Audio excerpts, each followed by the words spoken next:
is a music video for a song back on my second album. Even though this was done on a very low budget, I've always done my best to create whatever sort of multimedia events I could, even if it was just with a box of crayons. This is a song called I Saw a Hippie Girl on 8th Avenue. I saw a hippie girl on 8th Avenue. She barely looked at me for a second or two, and I suddenly realized I no longer look much like a hippie. She had a long thin dress and rainbow clothes.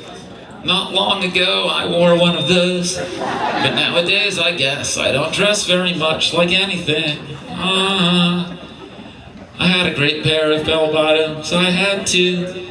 My friend borrowed one and the other I outgrew, and soon to the eye I was turning into another nondescript guy.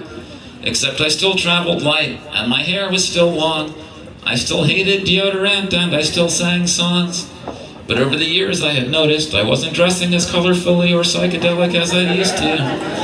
As I had worn my tie-dyes till they rotted to shreds, then I could no longer follow the Grateful Dead. Then it had gotten to the point where I didn't even identify with most Fish fans anymore. And I knew someday I'd probably cut my hair. And I knew the day after that I probably wouldn't even care. So is that what it all comes down to all along? Everything that you feel will one day feel wrong. I was talking to my friend Eric just to see what he thought. And he said, Jeff, it's weird, but I no longer look like a punk. I guess we don't need our clothes for an identity crutch. So we looked at each other and we didn't look like much.